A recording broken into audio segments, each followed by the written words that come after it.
আসসালামু আলাইকুম রহমতুল্লাহ। গত জুমাতে আমি খুতবাতে একটি প্রশ্নের জবাব দিয়েছিলাম। সেখানে বলেছিলাম যে বাংলায় খুতবা দেওয়া যাবে। তো এটার জবাবে বেশ কিছু যুক্তি দলিল আমার কাছে উপস্থাপন করা হয়েছে। অনেকগুলি কথা আছে, যেমন একজন কমেন্টে বলেছেন যে যদি আমরা আরবি ভাষা না বুঝি এজন্য বাংলায় খুতবা দেওয়া যদি জায়েজ হয়, তাহলে আজানের অর্থ তো আমরা বুঝি না, তাহলে আজান বাংলায় দেওয়া হয় না কেন? তো আজকের ভিডিওটা মূলত এই কমেন্টের জবাব না, আমি এক কথায় উত্তর দিই। সেটা হচ্ছে আজান কোন ভাষায় হতে হবে, আরবিতে নাকি অন্য ভাষায়, এটা নিয়ে কোনো দ্বিমত নেই। এটা ইজমাই মাসালা, সবাই একমত। তো যেই মাসালা একমত সবাই, সেই মাসালাকে টেনে এনে ইখতিলাফি মাসালের সাথে যুক্ত করা, এটা নিতান্তই অজ্ঞতা, গোঁড়ামি এবং অপরিপক্কতার পরিচয়। ওই জন্য যেই ভাই কমেন্ট করছেন, উনি খেয়াল করবেন, এই ধরনের উল্টাপাল্টা কমেন্ট করে ধূম্রজাল সৃষ্টি করবেন না। এবার আসি বেশ কিছু দলিল, তার মধ্যে 3টি হাদিস আমি পেয়েছি, মানে দেওয়া হয়েছে। 3টি হাদিসের পেশ করেছেন বগুড়া জামিল মাদ্রাসার মুহাদ্দিস মুকাল্লিদ শফিক আসমি সাহেব। তিনি হানাফি মাযহাবের মুকাল্লিদ। শফিক আসমি সাহেবের ওই লেখাটা এবং এই যে আর্টিকেলটা, ওটা আমাকে দেওয়া হয়েছে, আমি দেখেছি। এবং এগুলি তিনি তার বিভিন্ন খুতবা বক্তব্য বলেছেন। দেওবন্দি বেরলভী মোটামুটি যারা বাংলায় খুতবা দেওয়ার বিরুদ্ধে বা মাতৃভাষায় খুতবা দেওয়ার বিরুদ্ধে, তারা সবাই এই 3টে হাদিস পেশ করেন। আরও কিছু দলিল পেশ করেন, যেগুলি আমি পরবর্তীতে আলোচনা করব। আজকে 3টে হাদিস নিয়ে কথা বলবো।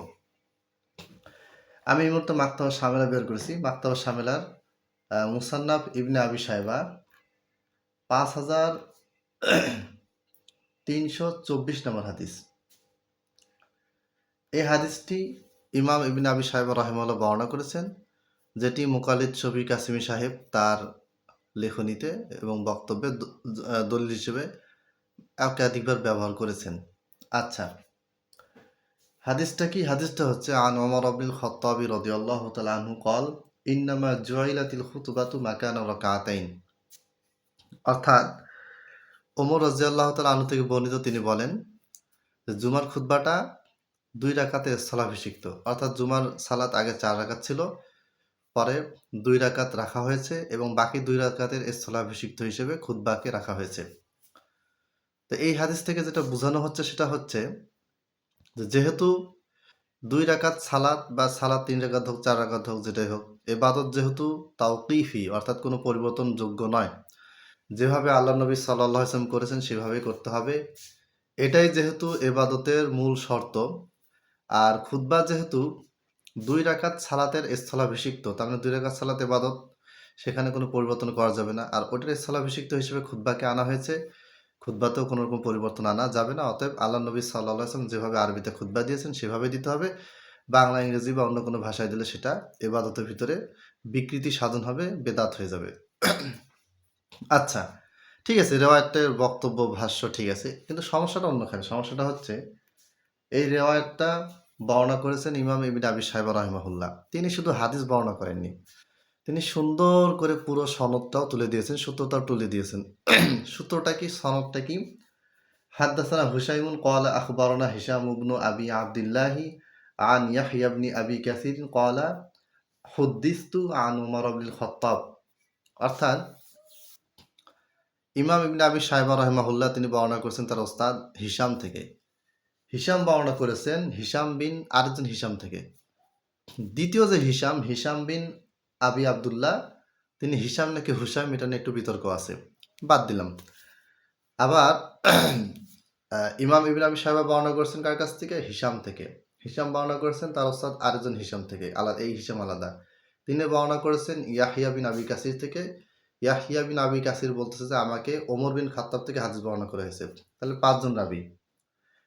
ইনাকে যদি ওমর বিন খাত্তাব ধরি আর এটাকে যদি ইয়াহিয়া বিন আবি কাসির ধরি, তাহলে আমরা যদি গবেষণা করে দেখব যে ইয়াহিয়া বিন আবি কাসির রাহিমাহুল্লাহ ওমর বিন খাত্তাব থেকে তিনি হাদিস শ্রবণ করেননি। মানে এটা মুনকতে, ইসনাদুন মুনকতিউন, বিচ্ছিন্ন সনদ। এবং এখানে বলা হয়েছে হুদ্দিসতু, আমাকে বর্ণনা করা হয়েছে ওমর বিন খাত্তাব থেকে। সামিয়াতু, আমি শুনেছি, বা আমি ওমর বিন খাত্তাব হাদিস বর্ণনা করেছেন আমি শুনেছি, এরকম কোনো বক্তব্য নেই। বা আমি আন শব্দটা হতে আমি অমুকের কাছে শুনেছি তিনি ওমর বিন খাত্তাব থেকে, সেটাও এখানে উল্লেখ নেই। সরাসরি বলা হয়েছে হুদ্দিসতু আন ওমর ইবনুল খাত্তাব, ওমর বিন খাত্তাব থেকে আমাকে হাদিসটি বর্ণনা করা হয়েছে। কে বর্ণনা করেছেন, কোথায় বর্ণনা করেছেন, কখন বর্ণনা করেছেন, তার কোনো হদিস পাওয়া যায় না।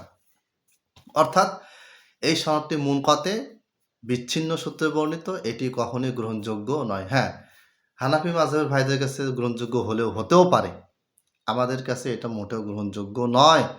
উসুলে হাদিসের মূলনীতিতে এটা কোনোভাবেই গ্রহণযোগ্য নয়। আচ্ছা, একটা হাদিস গেল। ২ নম্বর হাদিস, এটা ওমর বিন খাত্তাব থেকে বর্ণিত, মুসান্নাফ ইবনে আবি শাইবাতে আছে, হাদিস নাম্বার 5331। এর আগে যে হাদিসটা পড়লাম সেটা হচ্ছে হাদিস 5324, আর এটা হচ্ছে 5331। হাদিসটা কি?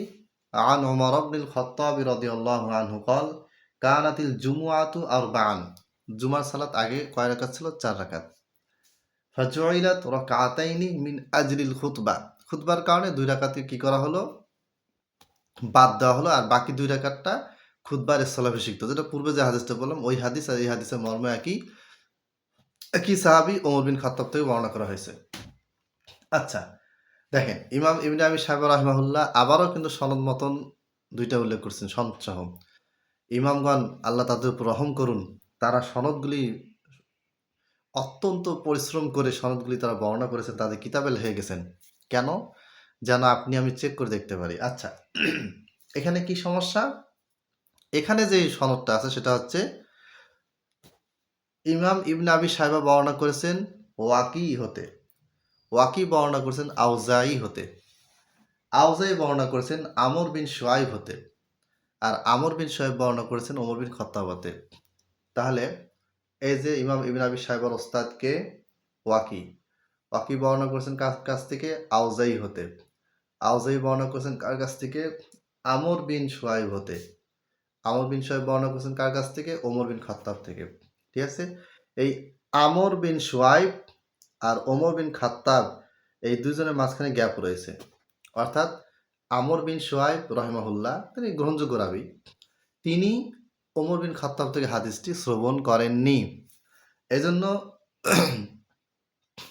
মুসান্নাফ ইবনে আবি শাইবার যে মুহাক্কিক মাকতাবা শামিলা, যেটা সবচেয়ে জনপ্রিয় একটা নুসখা মুসান্নাফ ইবনে আবি শাইবা তাহকিক করেছেন, ওনার তাহকিক করা নুসখাটা সবচেয়ে বেশি জনপ্রিয়। সেটা এই মুহাক্কিক সাদ তিনি বলেছেন যে মুনকাতে আমর ইবনু শুআইবিন লাম ইউদরিক ওমরা, এই হাদিসটা মুনকাতে, আমর বিন শুআইব ওমর বিন খাত্তাবকে পাননি।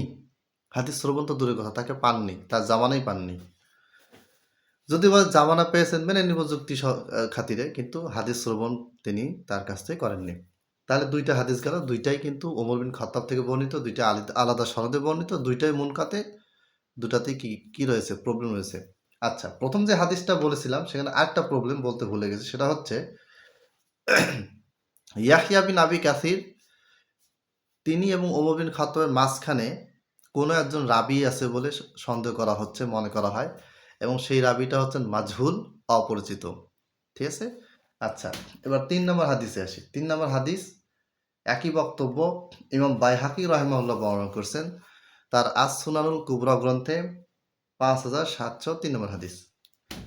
5703 নম্বর হাদিসে কি বলা আছে? ইমাম বাইহাকি, দেখেন পুরো সনদটা ইমাম বাইহাকি উল্লেখ করেন নাই। ইমাম বাইহাকি এমন একটা শব্দ উল্লেখ করেছেন যেখান থেকে প্রমাণিত হয় যেটা দুর্বল হাদিস। ইমাম বাইহাকি বলেছেন ওয়ারুইনা যালিকা, আর আমাদেরকে বর্ণনা করা হয়েছে, এটি আমাদেরকে বর্ণনা করা হয়েছে। কে বর্ণনা করেছে? উল্লেখ নেই, মানে রাবি মাজহুল। কার থেকে বর্ণনা করা হয়েছে? তাবিঈ আন আতা ইবনে আবি রাবাহ ওয়া গায়রিহি ওয়া আন সাঈদ ইবনে জুবাইর, সাঈদ বিন জুবাইর থেকে, সাঈদ বিন জুবাইরের নিচে আতা বিন আবি রাবাহ, এই দুজনের নাম সনদে উল্লেখ আছে। আর মাঝখানে বিশাল যে 200-300 বছর ডিস্টেন্স, এই মাঝখানে কোন কোন রাবি আছে সেই রাবিগুলির নাম ইমাম বাইহাকি রাহিমাহুল্লাহ উল্লেখ করেননি, কারণ নাই, ওই রাবিগুলিকে পাওয়া যায় না, পাওয়া গেলে তিনি অবশ্যই উল্লেখ করতেন। এই জন্য ইমাম বাইহাকি রাহিমাহুল্লাহ সিগায়ে তামরিজ বা দুর্বল হাদিস এর প্রতি ইশারা করা হয় যে শব্দগুলি দিয়ে, সেই শব্দগুলি দিয়ে তিনি বর্ণনা করেছেন ওয়ারুইনা যালিকা, আমাদেরকে এই হাদিসটি বর্ণনা করা হয়েছে। এখন সাইদ বিন জুবাইর তিনি কি বলেছেন, কানাতিল জুমুআতু আরবাআন, জুমার সালাত কয় রাকাত ছিল? 4 রাকাত।